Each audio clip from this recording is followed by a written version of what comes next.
Sojan Joseph MP British പാർലമെന്റിലെ മലയാളി സാന്നിധ്യമായി എത്തുന്നു. ഇത് ഏറെ അഭിമാനം നൽകുന്ന ഒരു വാർത്തയാണ്. ശതാബ്ദങ്ങളായുള്ള കൺസർവേറ്റീവ് പാർട്ടിയുടെ സേഫ് സീറ്റിലാണ് ലേബർ പാർട്ടിക്ക് വേണ്ടി സോജൻ ജോസഫ് കെൻഡിലെ ആഷ്ഫോർഡിൽ മത്സരിച്ചത്. അതൊരു വിജയം, ഒരു വളരെ നിറപ്പകിട്ടാർന്ന വിജയം തന്നെയാണ് സോജൻ ജോസഫ് കെൻഡിൽ നേടിയത്. വോടൻതുരുത്ത് ചക്കാമല ആഞ്ഞേൽ വീട്ടിൽ CT ജോസഫിൻ്റെ മകനാണ് സോജൻ ജോസഫ്. ബ്രിട്ടനിൽ വന്നിട്ട് 22 വർഷം കഴിയുന്ന സോജൻ ജോസഫ് ഇവിടെ നാഷണൽ ഹെൽത്ത് സർവീസിൽ സേവനമനുഷ്ഠിക്കുകയാണ്. ബ്രിട്ടനിൽ ഇപ്പോൾ നടന്ന തെരഞ്ഞെടുപ്പിൽ 3 മലയാളികളാണ് സ്ഥാനാർത്ഥികളായി നിന്നത്. പരക്കെ അറിയപ്പെട്ടിരുന്നത് 2 പേരുടെ പേരാണ്. ഈ മൂന്നാമത്തെ ആൾ ഗ്രീൻ പാർട്ടിക്ക് വേണ്ടി ബോൾട്ടൺ സൗത്തിൽ മത്സരിച്ചയാളാണ്. ഒരു മുൻ അധ്യാപകനായ ഫിലിപ്പ് കൊച്ചിട്ടി എന്ന അധ്യാപകനാണ്. തിരുവല്ലയിലെ തിരുമൂലപ്പുറം ഐരുപ്പറമ്പിൽ കുടുംബാംഗമാണ് ഫിലിപ്പ് കൊച്ചിട്ടി. ബ്രിട്ടനിലെ തെരഞ്ഞെടുപ്പിൽ എക്സിറ്റ് പോൾ വീണ്ടും വിജയം കൈവരിച്ചിരിക്കുകയാണ്. ബ്രിട്ടനിലെ കഴിഞ്ഞ കുറേ തെരഞ്ഞെടുപ്പുകളായിട്ട് ഈ എക്സിറ്റ് പോളിൻ്റെ ഫലപ്രവചനം ഏകദേശം 100% അടുത്താണ്. കൂടിപ്പോയാൽ ഈ 650ഓളം ഉള്ള പാർലമെൻറ്റിലേക്ക് ഉള്ള വരുന്ന തെരഞ്ഞെടുപ്പിൻ്റെ അതിൻ്റെ റിസൾട്ട് വെറും 5 വോട്ടിൻ്റെ വ്യത്യാസമൊക്കെയാണ് വരുന്നത്. ഇത്തവണത്തെ റിസൾട്ടിൽ വന്ന അതിൻ്റെ ഒരു വ്യത്യാസം എന്താണെന്നും അതിൻ്റെ വിജയം എത്രയാണെന്ന് നമുക്ക് നോക്കാം. അവർ പ്രവചിച്ചിരുന്നത് ഈ പ്രമുഖ ഇപ്പോൾ ഏറ്റവും കൂടുതൽ വിജയം വരിച്ച പാർട്ടിക്ക് 410 സീറ്റ് കിട്ടും എന്നാണ് എക്സിറ്റ് പോൾ പറഞ്ഞത്. അതായത് വോട്ടിംഗ് തീരുന്നത് 10 മണിക്ക് രാത്രി. ആ 10 മണിക്ക് തന്നെ, കൃത്യം 10 മണിക്ക് തന്നെ ഈ പ്രവചനം വരികയാണ് 410 സീറ്റ് കിട്ടുമെന്ന്. അങ്ങനെ മണിക്കൂറുകൾ അങ്ങോട്ട് കടന്നു പോയപ്പോൾ കൃത്യമായിട്ട് ആ രേഖയിലേക്ക് തന്നെ കിടക്കുകയാണ്. അത് കടന്നിട്ട് 2 സീറ്റും കൂടി കിട്ടി. അതായത് 412 സീറ്റ് കിട്ടി. പ്രവചനം 410, കിട്ടിയത് 412. അതൊരു അപാര വിജയം തന്നെയാണ്. കൺസർവേറ്റീവ് പാർട്ടിയിൽ ഒരു കുറച്ചുകൂടി വ്യത്യാസമുണ്ടായിരുന്നു. കൺസർവേറ്റീവ് പാർട്ടിക്ക് പരാജയപ്പെട്ട ഋഷി സുനക്കിൻ്റെ കൺസർവേറ്റീവ് പാർട്ടിക്ക് 131 സീറ്റ് കിട്ടുമെന്ന് പറഞ്ഞിരുന്നു. പക്ഷേ കിട്ടിയത് 121 സീറ്റ്. എന്നാൽ തന്നെയും ആ ഒരു പ്രവചനം കംപ്ലീറ്റ് സയൻറ്റിഫിക് ആയിട്ടല്ലെങ്കിലും അവർ അത് ചെയ്യുന്ന രീതി, വോട്ടെണ്ണി പുറത്തു വരുന്ന ആൾക്ക് ഒരു ഷീറ്റ് കൊടുക്കും. ആ ഷീറ്റ് അവർ നേരത്തെ വോട്ടിംഗ് സ്ഥലത്ത് പോളിംഗ് ബൂത്തിൽ കൊടുത്ത അതേ ബാലറ്റ് പേപ്പറിൻ്റെ അതേ ആളുകളെല്ലാം ഉൾപ്പെടുത്തി വേറൊരു ബാലറ്റ് പേപ്പർ കൊടുക്കുകയാണ്. അപ്പോൾ അതേ പേരിൽ. അപ്പോൾ ആളുകൾ അത് വോട്ട് ചെയ്ത് ആ ബോക്സിനകത്ത് ഇടും. ഇത് ഏകദേശം ഒരു 7 മിനിറ്റ് കൂടുമ്പോഴത്തേക്ക് ഇങ്ങനെ ഇത് റിപ്പീറ്റ് ചെയ്തുകൊണ്ടിരിക്കും. അപ്പോൾ അങ്ങനെ സെലക്ട് ചെയ്ത് ആളുകളെ വെച്ചിട്ട് അവർ അത് റിപ്പീറ്റ് ചെയ്തിട്ട് ഒരു 20,000 പേരെയാണ് അവർ ടെസ്റ്റ് ചെയ്യുന്നത്.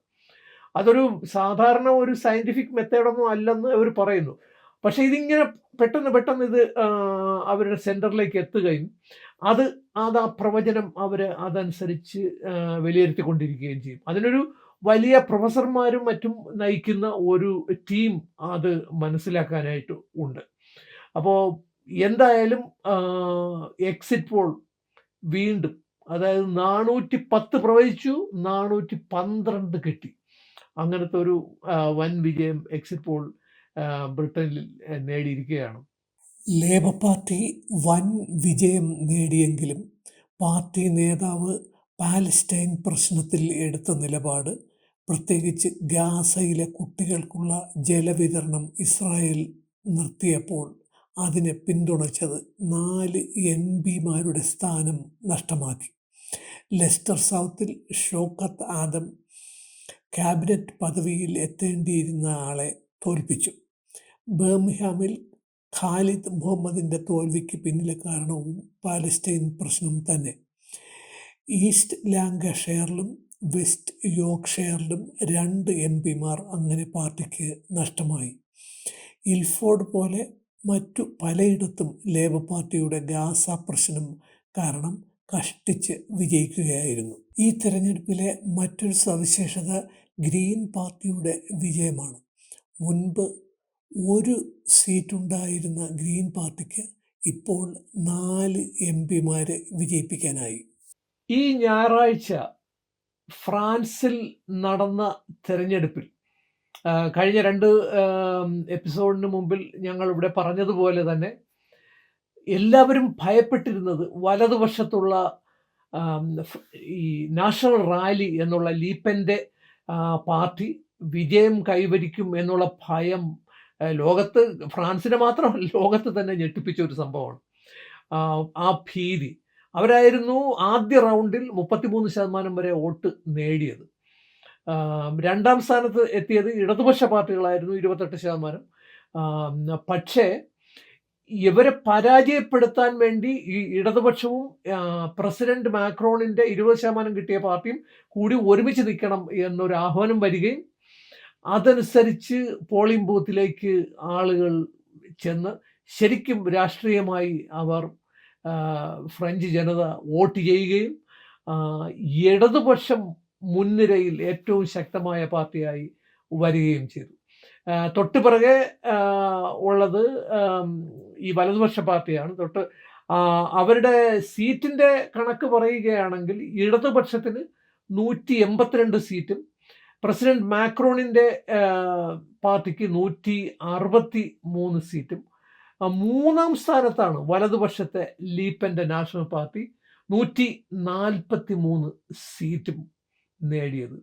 അതിൽ ഇത് നോക്കുമ്പോൾ ഈ ഒരു നേരത്തെ ഞങ്ങൾ ഇവിടെ പറഞ്ഞതുപോലെ ഈ 6 മില്യൺ ഒരു ഈ മുസ്ലിം ജനതയൊക്കെ താമസിക്കുന്ന, കഴിഞ്ഞ ഒരു 5 തലമുറയോളം താമസിക്കുന്ന ആ ഒരു സമൂഹത്തിൻ്റെ മുന്നിലാണ് ഒരു വലതുപക്ഷ പാർട്ടി വന്നത്. അവർ പറഞ്ഞത് എന്തൊക്കെയാണ്? ഈ സെക്യൂരിറ്റി, അതുപോലുള്ള ഈ നാഷണൽ സെക്യൂരിറ്റിയൊക്കെ ആയിട്ട് ബന്ധപ്പെട്ട ജോലികളിൽ ഇരട്ട പൗരത്വമുള്ള ആർക്കും അത് കൊടുക്കില്ല എന്നുള്ള പ്രഖ്യാപനവുമായിട്ടൊക്കെയാണ് ഈ ലീപ്പൻ്റെ പാർട്ടി വന്നത്.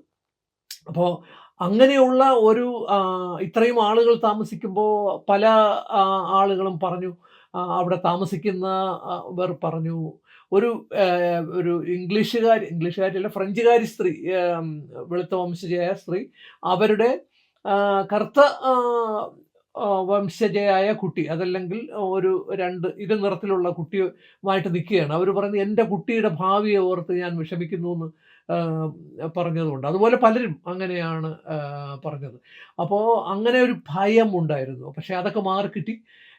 ഇനി അടുത്ത പ്രശ്നം ഈ കമ്മ്യൂണിസ്റ്റ് പാർട്ടികളും ഗ്രീൻ പാർട്ടിയും മറ്റ് ഇടതുപക്ഷ പാർട്ടികളും, അതിൽ തീവ്ര ഇടതുപക്ഷം ഉൾപ്പെടെ സോഷ്യലിസ്റ്റുകൾ, ഇവരെല്ലാം കൂടി ഇതും ഒരു വളരെ വളരെ പെട്ടെന്ന് ചേർന്നൊരു ഗ്രൂപ്പാണ് ഈ സഖ്യം. അപ്പോൾ അവർക്ക് ഒരുമിച്ച് പ്രവർത്തിക്കുക എന്നുള്ളത് ആദ്യ കാര്യം. രണ്ടാമത് ഈ പ്രസിഡന്റ് മാക്രോണിൻ്റെ പാർട്ടിയുമായിട്ട് ഇവർക്ക് എത്രത്തോളം സഹകരിക്കാൻ പറ്റും എന്നുള്ളത് മറ്റൊരു പ്രശ്നം. പക്ഷേ ഏറ്റവും വലിയ അപകടം അത് തരണം ചെയ്ത് കഴിഞ്ഞു. പക്ഷേ ഭാവിയിൽ ഇവർ തീർച്ചയായിട്ടും എങ്ങനെയാണ് പ്രവർത്തിക്കാൻ പോകുന്നത് എന്നത് നമുക്ക് വളരെ വളരെ ആകാംക്ഷയോടുകൂടിയാണ് ലോകം നോക്കിക്കാണുന്നത്. ഫ്രഞ്ചുകാർ മാത്രമല്ല, മറ്റെല്ലാവരും നോക്കിക്കാണുന്നത് വളരെ ആകാംക്ഷയോടെയാണ്. അവർക്ക് സഹകരിച്ച് പ്രവർത്തിക്കാൻ കഴിയട്ടെ എന്ന് ആശിക്കുകയാണ്. അത് ഈ കാലഘട്ടത്തിൻ്റെ ഒരാവശ്യവും കൂടിയാണ്. ഓൺ ദ ഡോട്ട് മീഡിയയ്ക്ക് വേണ്ടി ലണ്ടനിൽ നിന്നും മണമ്പൂർ സുരേഷ്.